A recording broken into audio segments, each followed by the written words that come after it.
5. maí. Sjáðu allsnægtir náttúrunnar og fegurðarinnar allt í kringum þig. Þekktu mig af því öllu.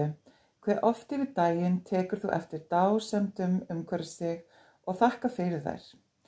Oftast ert þú á svo miklum spretti að þú missir af heilmiklu. Þú nærð ekki að skynja fegurðina og undrin sem myndu lyfta og endurnæra sál þinni.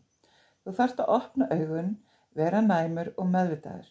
Vertu meira og meira meðvitaður það sem skiptir máli í lífinu, það sem gleður hjartað, endurnærir andann og lyftir upp vitundinni.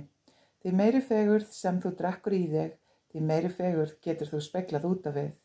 Því meiri kærleika sem þú tekur við, því meiri kærleika hefurðu til að gefa.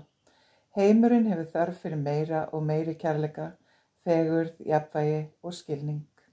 Það þú sem átt að gefa það, því ekki að opna hjarta þitt núna og gefa.